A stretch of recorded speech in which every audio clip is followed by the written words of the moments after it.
The year is 1987, and Robin Williams finally breaks out into his movie star mode, starring as American Armed Forces Network disc jockey Adrian Cronauer. Set in the early days of Vietnam, director Barry Levinson blends humor with the harsh realities of war and Cronauer's unfiltered, high-energy broadcast. Williams' performance, largely improvised, showcases both comedic brilliance and emotional depth, earning him an Academy Award nomination.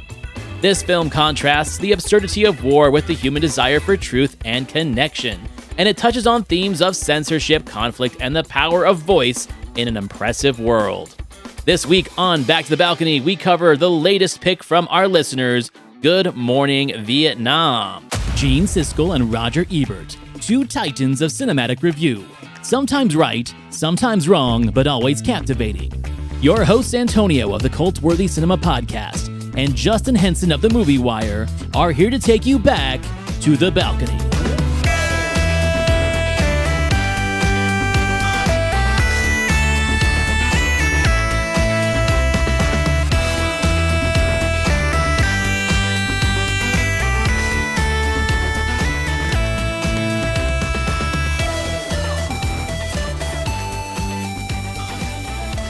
And this is a cool one. How are we on like episode 83 or 84 and we did not have this on our list, right?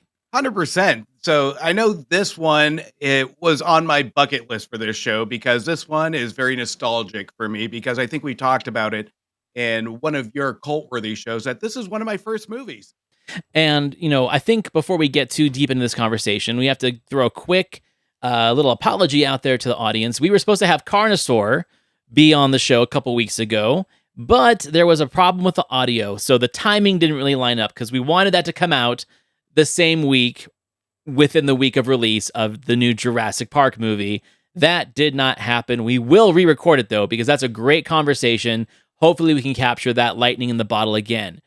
But one of the things that we talked about in that episode was like, okay, let's get back to listener picks, and we've been waiting patiently, and they've come through. We've got 3 in the last 2 weeks, so we're adding those to the list. But this was the first one in the bucket, and I was really excited about it because, once again, this is a film that I watched on repeat as a child, and for some reason, in the last 10, 15 years, hasn't even crossed my mind. Like, it's just something to do, I think, personally. It's with the passing of Robin Williams almost 10 years ago now, right? I've just been kind of shying away from Robin Williams movies because they make me sad. You know, like I haven't watched Birdcage in a very long time. I think the Night at the Museum movies, because of my kids, are the only Robin Williams movies that I've been watching in the last decade. So it was kind of heartbreaking to watch this film and see that performance and see that energy and remember that this was the movie that really made him a mainstream star. Because up until then, he was like an offbeat, quirky comedies that may have been critically well received, but they weren't blockbusters. They weren't like, let's line up, rent this movie, watch this movie. They were more kind of like character pieces. World According to Garp, The Best Years of Our Lives, like these kind of movies. And here he comes with this, allowing himself to completely improvise most of the dialogue in this movie. Most of his role in this film is completely off the cuff, unscripted, and I'd say in many instances, a comic that would do that in a scripted film, it doesn't work. It doesn't blend well. Yet, I think between Barry Levinson's direction, the story and the setting, and then what he does with his improvisations, I can't think of a film that was better suited for him and his style than this movie. I don't think anywhere in anybody's vocabulary or conversation that Robin Williams wasn't a talented man. His improvisation, whether you understood the freight train of material that he just unloads, whether you understood what he was saying or it was just missed in translation, he unloaded a lot. And it doesn't matter if you knew the words coming out of his mouth. It was the pure energy that he presented, the pure brilliance of comedic timing. And when it comes to his death, this is where some people steer away like yourself and some people embrace him.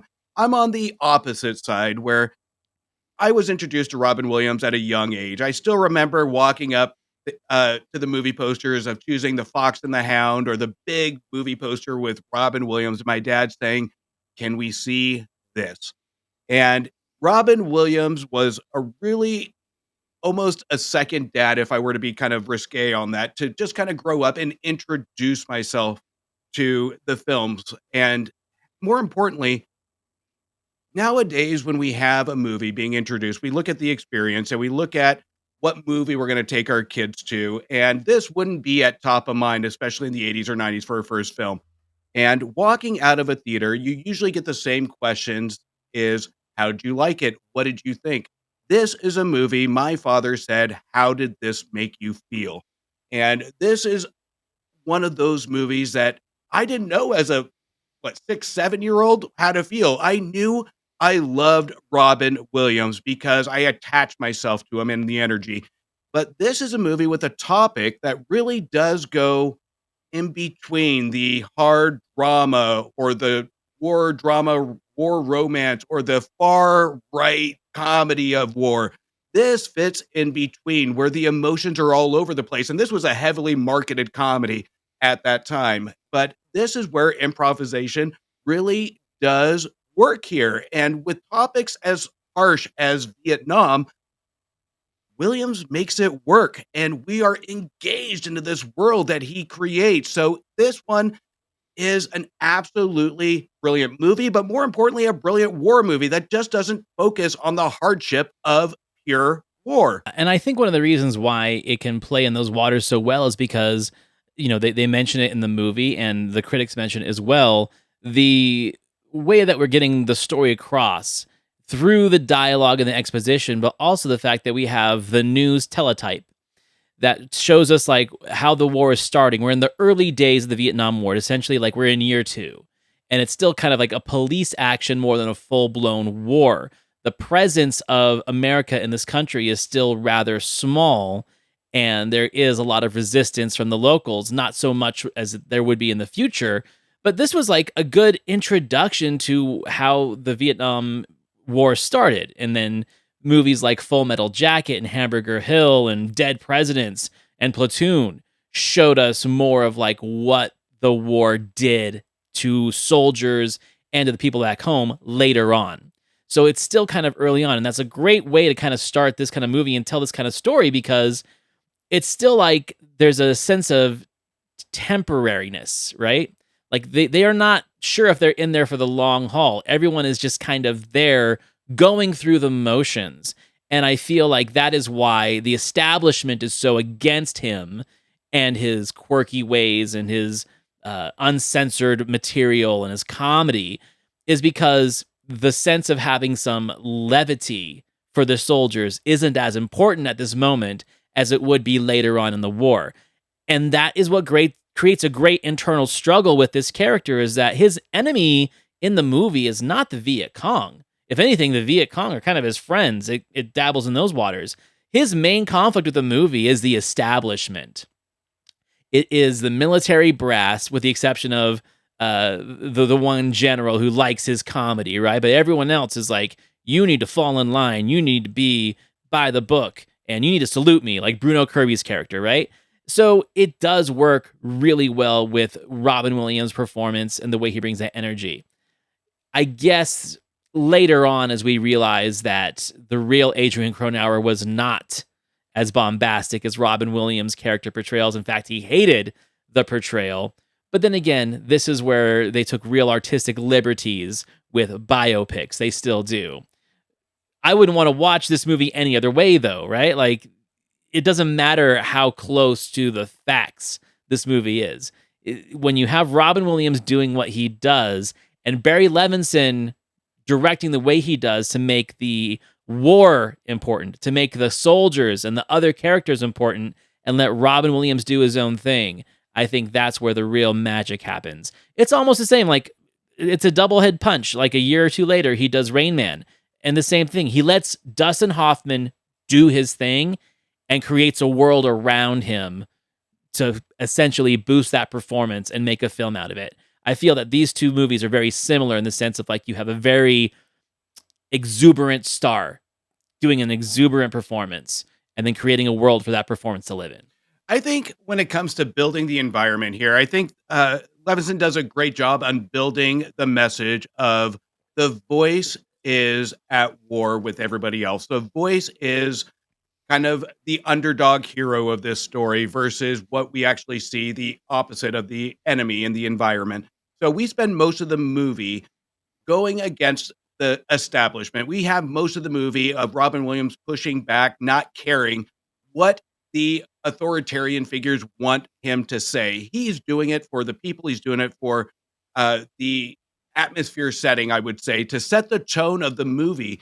And that's what the biggest special piece of this is building the atmosphere because we have the environment that is very inviting. We have almost a breath in between war of Robin Williams conversating with the community, teaching an English class, joking around. All that is building something that's just not war. It's building stakes to what's going to happen in the climax in the second half. So we've seen time over time war movies that just focus on the good versus bad and who we should view as the bad. But here, there really isn't a focus on the good versus bad, other than Robin Williams' voice. And when it comes to the improvisation of it, does it always work with Williams? Robin Williams fans, yes, because he's brilliant at it. But there are times in this movie that it does go a little overboard to kind of throw the movie a little Mm. bit off. We have one moment, and it from youth to adult, it has always drove me crazy. We have Twan, I think, at the end, where they're going into that big speech where you killed my sister, my family, my neighbor. He sheds a tear. And then the movie decides Robin Williams to go after him, and you can tell it's improv. He screams, "This isn't going to look good on your resume," and it's not needed. We have established that emotional stake, that impact right there. So, does it always work? No. But 90% of the movie, it does. And this is where you have to be very brave as an actor to really have that improvisation skill, to really go all in. So, given credit to Mr. Williams, this is something that no other actor could have accomplished in a type of movie like this with a couple of missteps when it comes to the emotional stake at the end. Yeah, I agree with that. And I think that is something that I've definitely noticed in this last watch. Because, like I said, it's been at least 10 years, if not more, since I've seen it before. And I used to watch it all the time. Is that using your analytical mind as you're watching this movie, there are some uphill battles when you get out of the recording booth. When you get out of the booth and he does his spiel, and then we have to deal with real world consequences and interactions. The fact that, in a sense, we get the idea that he's kind of a womanizer, and then he kind of just hyper focuses on the one. And her brother is this kind of like Viet Cong terrorist, right? And we get to like this guy, and that's a great performance. Very much like some of the characters we've seen in war movies that were, let's say, indigenous people to the area that really weren't actors, but they bring an amazing performance into the film that you're like, wow, where did this guy come from? Oh, he's not even an actor. He's just part of this community, part of this culture, and he fits in.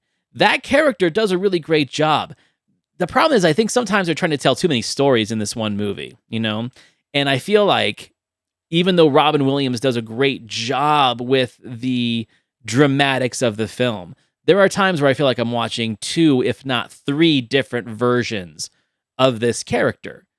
But at the same time, that almost feels like that could be intentional because you've got your, like Howard Stern, you've got your persona behind the microphone, you've got your persona in the real world, and then you've got the persona that no one else sees, who may be very insecure or maybe has an inadequacy complex. I don't know. I think that is recognizable for me, but at the same time, I did not hate it because it felt like even if it wasn't intentional, it still works. And this character is kind of just off the wall, off kilter. He's not a very balanced man. And that is why he has conflict with authority. That is why he's always looking for trouble and getting into trouble. So it's more of an observation than it is a grievance that I feel like there are multiple versions of the same character in the movie. I 100% agree. And I think I wouldn't say I have kind of a grievance with it or a problem with it, but I think the execution of the messaging is where we land the problem. because we have Robin Williams, Adrian, that really has to have this persona. And I think the direction that Levinson wanted to go in is how do we have all these outside personal conflicts, how this war going on, these friendships going on, and how does it affect a man behind the microphone? And we see a little bit of that when it comes to where he is facing the explosion at the bar where it all comes crashing down that he has to get in front of a microphone. But there is so much more to this man going on outside. You have the seeking of a romance, you have a friend, you have a betrayal, you have a war going on. But we get one stake where the realization of an explosion comes crashing down. But there is a lot more to this man that we could have seen multiple examples throughout this movie of slight crescendos of breakdown to lead to that point. But at the same time, that would have ruined what I think this movie was intended to do, or what the marketing wanted it to do, which is make this more of a comedy than about a man dealing with internal conflict. So to me, it's a double-edged sword on what this movie could have done. And it is multiple stories, but at the end of the day, the filmmakers wanted this to be more targeted to a story than a man's internal conflict to cater to Robin Williams' improvisation style. So I think at the end of the day, it's done the job it needed to do, and the balance for what it is spot on. But could it have been more? Absolutely. But that still, at the end of the day, would have made this movie a lot more bloated and a lot more dramatic than what it needed to be. I want to take a second to talk about the cast of the movie, because when you think about the film, you're like, oh, it's the Robin Williams show. Like, it really is like the Robin Williams movie where it's mostly him. But then you watch the movie and you realize, oh, wait, there are so many great performances from the supporting cast. I mean, you've got J.T. Walsh and Bruno Kirby as like the military guys that are against the comedy. Bruno Kirby, especially, because normally he doesn't play a bad guy. And it's not necessarily that he's a bad guy. He is just an incompetent military guy who really thinks that he's more than he is. And everyone says it to his face. Everyone disrespects him to his face. And he just plays that cad so well, especially like the humiliation of being unfunny, but thinking he's funny. Like, it is the antithesis of what Robin Williams brings to the movie, and he does it perfectly. We've already talked about Robert Wuhl before. Anytime he shows up in a movie, we love it. And yeah, he's great in this movie. And he just brings that real kind of, I'm going to say like the, let's say not Las Vegas showroom, but Reno showroom version of Robin Williams. A guy who does have some pitter patter, who does have some improvisational comedy, but it is a little hacky compared to Robin Williams. I think that's totally intentional, because he was probably the funny guy on base before Adrian Cronauer shows up, and he still will tell his jokes, but he will also take a seat back to what Cronauer is doing. Played to perfection. And then, of course, we've got Forrest Whitaker as Garlic, and they talk about him in the review, and Forrest Whitaker, to me, I always love that dude as a supporting character more than a main character. I'm not saying that he's a bad actor. He's an amazing actor. I always think that he really knows how to support a cast better than leading a film. That's just my opinion. My favorite Forrest Whitaker roles are roles where he is a secondary person in the movie, because he can make the main person just look and feel that much better. And he does it so well here. It's almost like he is it's almost like he is the custodian or the chaperone for Adrian Cronauer throughout this movie to keep him out of trouble, but he ends up getting into trouble with him. And then you see like his freak fly later on. And at the end of the movie, he essentially is taking over the role of this morning disc jockey that Cronauer was doing. It's a great character growth and development thing. He does it so well. So yeah, like every time I think, oh, that is the Robin Williams movie, I have to remind myself there's a lot of great talent helping him out with it. Whitaker has just pure likability. He can be in the worst movie possible, but I get the John Goodman vibe off of him. He is just so huggable, lovable, and you Yeah. just love to see him as a side character. I agree 100%. But the side character here that wins the award is Walt, because here's the deal. Is when we see him in the background, our eyes are glued to him. When he's sitting behind Robin Williams, we are looking not necessarily always at Robin Williams. It might just be me, but I'm looking at Wall on his reaction. It is overly done, but part of comedy is the same thing. You're looking at other people's reactions. And that goes the same. If he's hanging out in the background, there's a rhyme and reason Levinson put him in the background because his reactions are so golden. They feel so genuine. Right when Robin Williams appears, he seems to own the studio. He just knows what he's doing. There's no egos here. And everybody wants to be acknowledged by Williams at this point. And when he first goes on air, you see the reactions. Everybody loves him, but it continues primarily by Wall, who seems to be almost in love with Williams on the way he does things. He almost wants to match the way he does his show, but he can't. So to me, I loved watching Wall, even if it's in a blurry background with Williams prominent on screen. So, but you're right. The cast is bar none 100% a fantastic supporting cast because they're all likable. Even when you go to Kirby's Weasley Frenchy comedy scene, it's so cringy. He's so Weasley, but It's so cringy. And then he plays polka music. but it's so well done. Even the polka Yeah. music is somewhat entertaining more than Kirby was. So to me, I think the cast was fantastic. You can't complain about anything with this entire cast. And, it does, of course, do what so many war movies do. It does tug at like the sentimental heartstrings and puts out a political propaganda message, but it's not overly saturated in it. But there are those moments where it's like, okay, this is the token. Let's play Louis Armstrong and show the horrors of war in the background. I get it. It can't be a war movie without scenes like that. But I will give it credit that it doesn't paint that picture too prominently. I mean, we just did Casualties of War like a month ago. And that's a perfect example of like, oh, this is the horror of war. War is hell to a fault. This doesn't really do that. It shows some real graphic moments that, yes, any kind of wartime conflict is going to have casualties of innocent people, casualties of racism and classism and things like that. So it does give you those moments to remember that you are in a wartime, but it doesn't paint the whole kind of, like I said, propagandic tapestry of war for the film. It's a really good balance. This is what it does differently compared to other war films, and I applaud it for that. Even though, again, we've said war is hell, we don't need to beat a dead horse. But here's what Right. this movie does differently of going in between is it doesn't show real detailed elements of war. Yeah, we do get some gore moments. We get some elements of the explosion, some deaths. We have all that.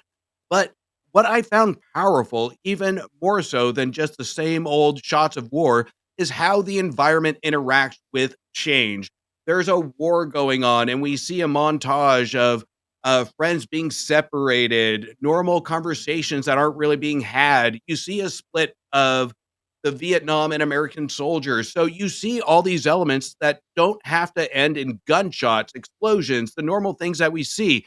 This movie built a foundation of building this community of everybody's in the same situation. And we don't get into that propaganda per se within the first half of the movie. And we don't even really get that at the end, other than the I can't trust you anymore element towards the climax. But we get this community being torn apart. And to me, that is the biggest devastating thing of war is that besides death, we have people being torn apart and even complete strangers that just met. You get that element. You're warmed up to this environment of all these people getting to know each other, the happy go lucky friendships that are built. We spend an hour and a half with these characters, and we don't get that anymore because of war. So, not a gunshot, not an explosion, not tanks, but relationships. And that's what I think this movie really sought out to do is saying that there is more than just death of war. People are being torn apart and relationships are being torn apart. And that can be just as much painful on a cinematic level and an emotional level while watching it than watching a gunshot on the fields of war. And, speaking to that as well, like the colonization aspect, where, essentially Vietnam had already been colonized once by France. And even though this was a so called police action, it does show a lot of like the idea of like the American soldiers trying to instill our culture into a foreign body.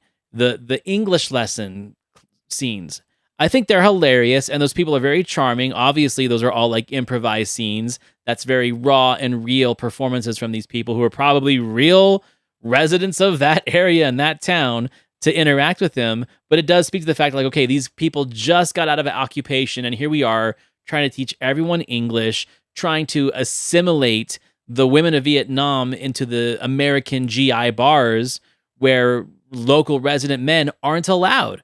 Like again, like it does speak to not just the horrors of war, but the idea that for some reason, like cultures like ours can't not go into a country, supposedly save it, and not instill our culture into it.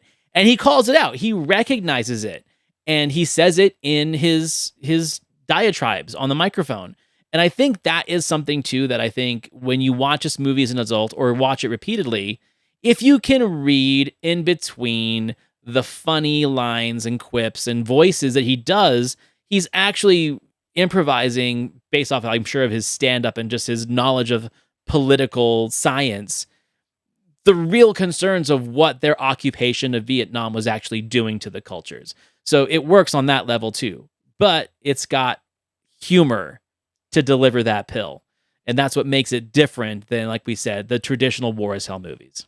So now let's get into our critics' critique of the film. Now, this one is, one of our rare 2 thumbs up movies, and they have a lot of great things to say about it. This was Gene's to bring to the show.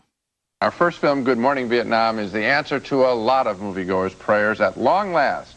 Even though he was very good in Moscow on the Hudson, Robin Williams in Good Morning Vietnam has finally found a film worthy of his talent as an improvisational comic genius, and it's a very good film overall, too.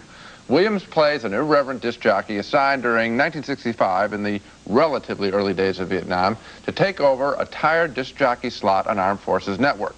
The film mixes period music, a wide range of soldiers in cities and in the field, and at the center is Robin Williams with his hilarious fake interviews of soldiers he's met in the field. There's also a battle royale between the good general and a bad master sergeant over Robin Williams and just how irreverent he should be. And for all of its comedy, Good Morning Vietnam is a touching film, too, because director Barry Levinson, who did Diner and The Natural, other fine films, very quietly keeps cutting into shots of the newsroom teletape, showing the progress of the war in terms of how many soldiers, 150 soldiers, 200,000 soldiers, 400,000 soldiers, as we commit more and more American troops to the action. That's a fine touch in a fine film with a great performance by Robin Williams. Yeah, I agree with him. And so I didn't see this in the theater. This was definitely right of the new release rentals with my parents. But they got a point. Like, I grew up with Mork and Mindy, so that's what I knew Robin Williams from, and from the comic relief videos that they used to put out. When I think about movies that I'd seen him in before this film, so like I said, World According to Garp was definitely one that made an impact on me, and I saw at a very young age. And I think that Moscow on the Hudson is a quirky, kind of fun drama, but it's not necessarily a full-blown comedy. He had a lot of missteps.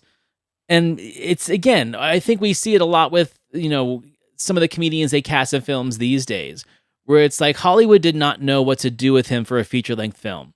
When this guy is these high bursts of energy and just crazy off-the-cuff, improvised humor, how can you write a film to work around that? I feel like he already had shown his dramatic chops in the movies he made before this, but I don't think that's what the public wanted from Robin Williams at that point. He needed to have a movie like this where he could deliver this kind of performance and make you laugh and maybe laugh and cry and have an emotional connection, and then he can do his movies like Awakenings, and then he can do his Good Will Huntings and win, his Oscar nominations, because we already know he can be funny. So the audiences of the day needed that performance from him in order to find the rest of his performances credible and give him like the star power that he really had throughout the 80s and 90s. This is where I'm extremely biased, because even with my first movie, this one was the foundation of cinema and Robin Williams. So it's hard for me to nitpick on anything Robin Williams does, but he is a particular talent that over the years, you have to be a filmmaker ready to embrace the Robin Williams magic and just let him go. And in the back half of his career before his death, we saw a decrescendo of that, where we saw limp comedies like RV, Old Dogs, that didn't unleash the Robin Williams, even World's Greatest Dad, that on an emotional level didn't unleash the emotion from him. So there is a particular filmmaker made for Robin Williams. And if you're a good filmmaker, you would allow him off the leash to allow him emotionally, dramatically, comedically go. And if you don't do that, the film won't be up to par in anybody's eyes. And again, my baseline for Robin Williams will always be, and again, I'm biased because it's a first movie, will Mhm. always be Good Morning Vietnam, because that is a prime example of letting him off the leash in a Vietnam movie, and he can still master it. I agree with almost everything you say, and it is the movie that Robin Williams has been waiting to make and that people who think he's brilliant have been waiting to see. Yes. There's one facet of the film that I'd like to talk about because it fascinated me so much, and this has nothing to do with the war, curiously enough. It's the betrayal of that character. He plays a guy who is all words. There is a wall between whoever is inside that character and his words. He uses the humor, he uses the stand-up comedy, he uses the one-liners, he uses the patter to hold people off. And at the end of the movie, curiously enough, we know a lot about the personalities of all of the supporting characters, but that central Robin Williams character is still a complete mystery. There was just no glimpse into it, and that to me is brilliant because it shows a certain kind of comic personality that I haven't seen in the movies before, where the comedians are using the humor to say, don't look inside, I'm going to keep you laughing the whole time. Now, I agree with that, but I do think that he is not giving the moments where he's teaching English to those students enough credit, because in my opinion, that is when we do see the real him, where he is not worrying about what military brass thinks. He's not trying to impress or make lives better through the radio. This is like the rawest moments he has with real people, and they're not even speaking English. His words don't resonate with them because they can't understand his patter. Therefore, those are the truest human connections, and that's the truest human self that we see of him, because his bullshit doesn't work on these people. And that's a very important thing for this character to have throughout the movie, is those scenes with the English students, because they're both learning to understand each other. And in that process, we see the most raw version of him. I think if they didn't want to show that kind of humanity and humility for that character, then they wouldn't include those scenes, because they're really not important. They really don't have a lot to do with the movie other than see what this guy really is like away from the microphone. You could have had the side story with the sister and with Quan at the same time and not need the English scenes. I think that was an important addition to the film to show who this guy really was off the mic. I agree to an extent where it's almost like this movie was written for Robin Williams as a vehicle, and everybody there is to support him. But here's where I'm going to go off our normal show basis: is what Roger said is so important now than it was then, because the mystery Okay. of this character is the same mystery of Robin Williams when we even got his death, where he is a mystery even up until his last day. And we've had this conversation before. A comedic actor, you have to have some drama behind that. And that's where we see in this movie prominent, because you can tell there is drama behind the eyes of Robin Williams and his performance. You see that as almost as natural as he outputs the emotional stakes in this movie, but he still pivots back to a comedic role. But there's pain behind it that we see in this movie that he can't really get past. So when Roger actually stated that, it just kind of hit me at this point that there is more to that statement that will be timeless, even up when it comes to just not just the Adrian character, but to Robin Williams. So to me, that makes it even more spot on Roger's observation, and even more brilliant with Robin Williams' performance than what I saw originally and what I saw from the review of Siskel and Ebert then. I mean, so they finish up with this part, which I can't wait to talk about because it is very reflective of how I feel about the same scene. Yeah, the only problem is there is one scene where he does let some emotion come through, and that's when he visits the soldiers out in the truck, and it's quite emotional, and we see a little of him being heroic, and that, oddly enough, is the one scene that I thought, sure, it's easy. It was an easy It went on emotion. too long. It was It easy went on way too long. Right. They're stuck in a traffic jam, and he starts entertaining the troops. The point could have been made briefly, and it goes on and on and on, maybe because they wanted to keep all of his ad-libs. Well, I think they wanted to make him a little more of a hero. They didn't need to. It's that good of a performance. 100% agree. That is like my least favorite scene in the movie because it feels like they don't know when to cut. Like they don't know what is going to be coming out of his mouth next, so they just hold on him and allow him to riff more, which this is like right in the middle of the third act. We are just about done with the movie for this scene, and this should have been a middle of the movie scene. The fact that we're committing that much time to this scene, I get why it's there for the sake of the character, but for the sake of the movie's pace, it's kind of a killer. It's 10 minutes, I counted, of him just riffing to these soldiers, and it's the same static shots back and forth of reactions. It's shot like they were doing a stand-up comedy special, and they were just showing the audience reaction to whatever he was doing. As fun as it is, as funny as he is, it wasn't the right scene for a movie that up until this point was a masterclass in pacing, and then it just hits the brakes.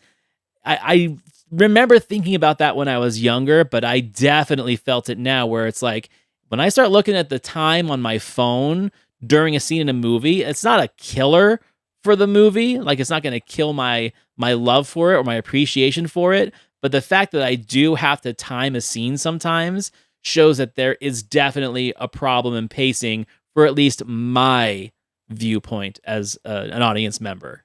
You go on too long when you have Robin Williams putting a condom on his nose where you don't really know where to take it. And it's one of those that it wasn't really planned out. It was improvised. You can tell because there really is no vision on where to stop this. It's Williams reaction shot, Williams reaction shot.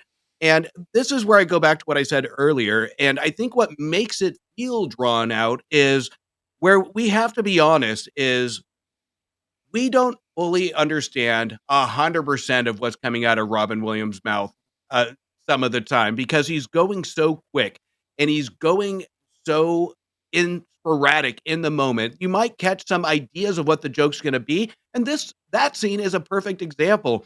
I can maybe pick out maybe 2-3 jokes out of that in the, like you said, 10-minute span, but it's crowd work. Yeah. He's just doing crowd work with the guys on these buses for like 10 minutes. And yes, it would be funny if it was like a comedy club setting, but even then, 10 minutes of crowd work is exhausting as well. It really is. And it would be one thing if they did a couple of different takes where we can be engaged as an audience and pick up on some of the humor, some of the jokes, but we are basing it solely on the energy of Robin Williams. And when we can't understand a lot of what he's laying down, it does become exhausting. And even though we love Robin Williams and love the energy, at some point we can only take the transition shots of back and forth so many times. So I 100% agree that it does feel longer because it wasn't planned out or they didn't have enough improvisation scenes to really cut and paste to make it work, if I should say. Yeah, so they just hold too long on what they're getting, anticipating if something else is going to come that's funnier. And it's obvious. I'd say, like, if I had only one other quip with this movie is that it does feel very rushed at the end. Like, it does have a very quickly rushed ending. The climactic scene with Quan, I feel, leaves a lot to be desired because we really don't get any kind of closure on that character, other than the fact that, like, oh, yes, he was a terrorist. Yes, he is the reason why Garlic and Adrian Cronauer didn't die in the jungle after their Jeep blows up. But I feel like that character earned more in the movie than what they give him in his exit. And then before you know it, Williams is on a plane. Like, for a movie that, like I said, is in a way a masterclass in pacing, and being able to like create this not necessarily happy times during war times aesthetic, but keeping the spirit light and really seeing some great character development, it really just shuts down very quickly. And to me, that's almost, again, is that intentional? Because it is kind of like how Robin Williams' character in the film and his performance is. It's laugh, laugh, laugh, laugh, and then the laughter stops. And I feel like maybe that is the emulation that they were trying to go with for that ending, where it's like, sorry, we got to send you out. You know, you've had connections with a terrorist. We can't keep you here on the base, and goodbye. And I feel that is very realistic. I mean, I think you and I have both worked jobs where like there was a very beloved person who might have worked with us for years, and then they turn in their notice and the next day they're gone, and you feel like there's going to be like a long farewell, but no, they're just gone and it's back to work. And that's what this movie feels like. It's like this guy who came in and made such an impact on these people's lives, and then in one day he's gone, but the war goes on. I think maybe there is some intentional messaging in that. There is, and you took kind of what I wanted to avoid from my comment on this, because I've battled this climax for 35 years, because I have always had this climax lingering in the back of my mind that it was rushed. The farewell felt too rushed, but at the end of the day, this is what I've come to, is it was necessary, even though I don't agree with it, because when you go the direction that the filmmakers wanted to, you have to feel an element of war. You have to feel in a war movie the harsh reality of goodbyes. And like I spoke to earlier, what made it feel unfulfilling, I think it was going in the right direction after numerous rewatches of Juan telling his story of death and Robin Williams accepting that. But then he had to do that improvisation comment of, this is going to look good on a resume. That ruins that moment for what the filmmakers are trying to do, because I can accept a stopping point for this character and this chemistry and this relationship of him going off and saying, this is it. He was a terrorist. We have to go our separate ways, and I screwed you over. I can accept that because it is a war movie. We have to have some tragedy. But when we pivot from that to go to a happy-go-lucky baseball scene, to the plane, to everything beyond that does feel rushed. But as you said brilliantly, is it has to be brief because that's the reality. And I think the human element of moviegoers is we want to feel good. This movie was supposed to be a comedy. We wanted to root for Robin Williams. We wanted a happy ending. This is a Vietnam War movie. There is no happy ending when it comes to characters. So you have to, this, I think, being appropriate was the best it can do with the topic at hand. So I don't fault the movie for that. Do I think it could have gone a little bit more intimate with the characters instead of doing montage and then playing? Absolutely. But again, this was marketed for a comedy strictly. And this, I think, based on the marketing, it's what it had to do. And, you know, here's the thing, is that you and I both like this movie. I feel like we just nitpicked it more than these critics did, and they are known for being nitpicky. So when it comes to giving the critique from my critic, for Gene, I'm like, hey, he liked this movie, and everything he said, I think, really definitely holds up. He wasn't afraid to kind of give it a little bit of a, yeah, there's a lot of improvisation in this movie, but the heart kind of pulls through. He's right. You know, if they didn't have the heart in the moments, then that already brief kind of anticlimactic climax would feel even more stark by contrast, because it literally just kind of comes out of nowhere. And so if you can forgive that because of what the movie does for you, like emotionally and tickling your funny bone, then yeah, they did a good job at telling that story, regardless of how fast the climax comes. I like it. I think I'm going to give him an A on this one because I don't have any nitpicks with him. Yeah, Roger's a little bit different because I think Gene stole most of the thunder on this one of all the good pieces of it. When he does a good job and he's the opening critic of a movie, he often does steal the thunder from it. And it's obvious now of all the ones that we've done where that happens, where if it's his movie to bring and he knocks it out of the park, Rogers, by comparison, does seem a little wanton. It does. And he kind of goes into the mystery of the character, which If I were to see this review at the time it was released, it almost would have been contradicting to a lot of his other reviews where he wants more depth from characters. He wants more of an explanation, but at the same time, like I said earlier, some marketing, they wanted a comedy, so I get it. But I think based on, like I said, it's a timeless comment, almost a quote from Roger to almost define a man's career.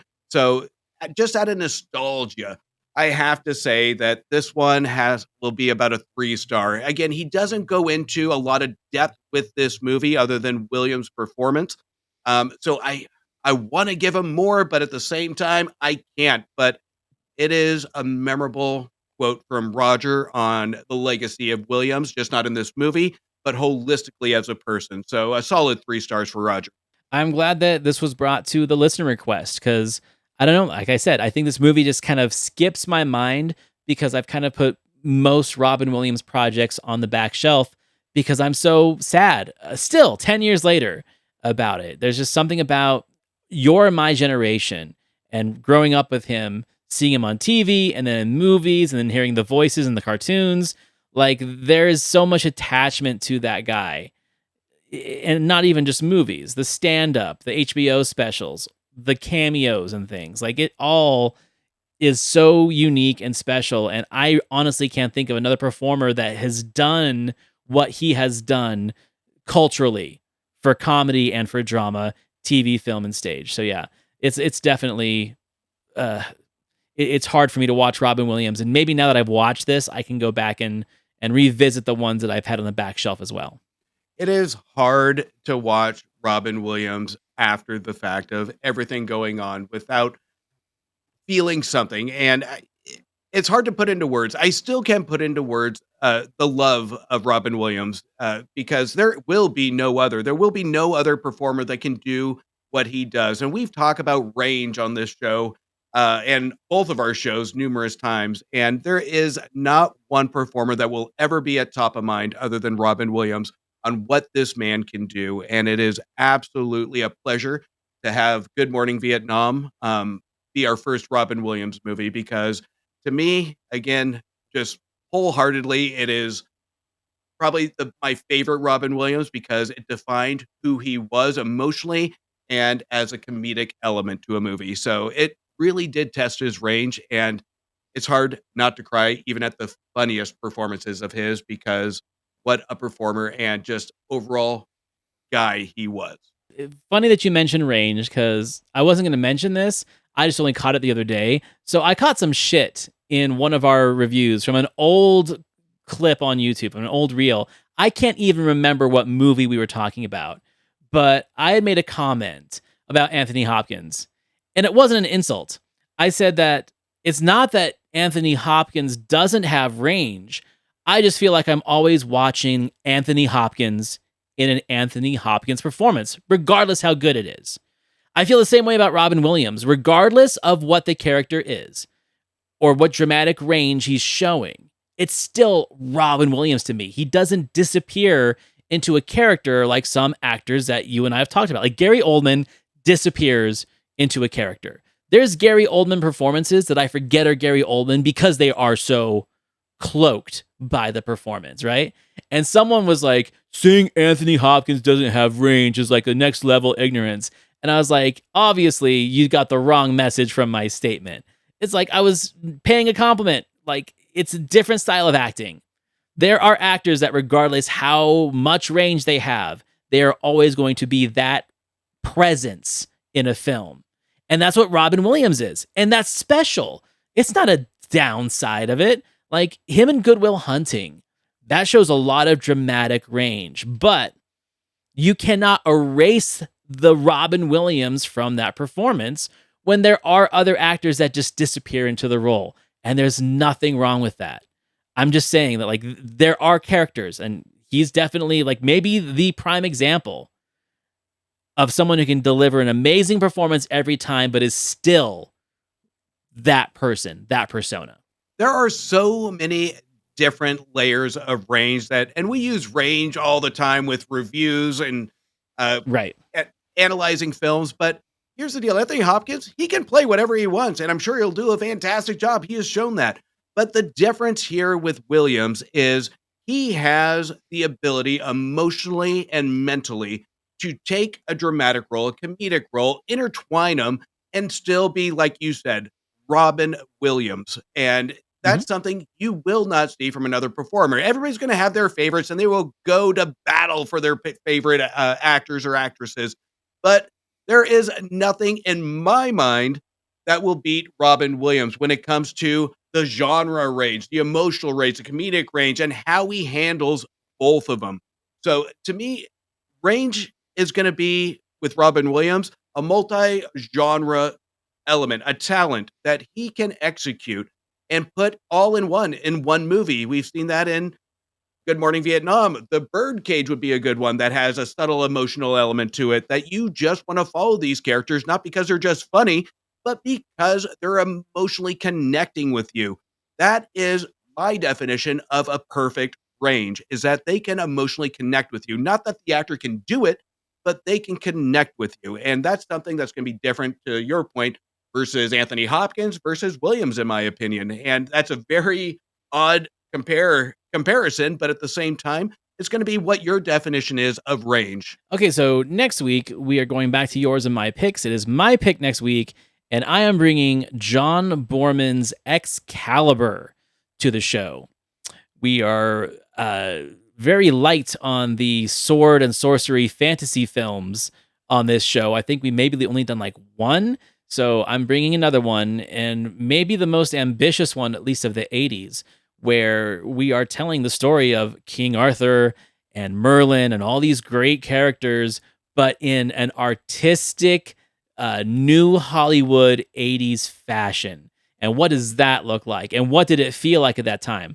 I'm really excited to revisit this one because it's been a couple years, but I've never listened to the Siskel and Ebert review of it. So I'm very, very curious. And if you haven't seen Excalibur, it is a who's who of stars now, where you've got people like Liam Neeson and Cillian Hines in it and Helen Mirren, right? It's a great cast. And it's just a lot of fun seeing people dressed up in armor. I like it. Can't wait. It's been a while, so again, we'll wait for the revisit, but haven't seen the review yet either, so it'll be a fun revisit. We'll see. We'll see how it goes. Yeah, absolutely. And then we'll do one of yours, and then we'll have our next listener request, which is one I'm really excited for, Star Trek V, The Final Frontier, and we'll have a special guest on that episode. So anyway, everyone, you know where to find us. I am Antonio. I'm the host of the Cultworthy Cinema Podcast. You can find me at thecultworthy.com. You can find my friend Justin over at themoviewire.com. Thank you for listening, watching, rate, review, give us 5 stars, subscribe to our YouTube, and we'll see you next week. See you next week.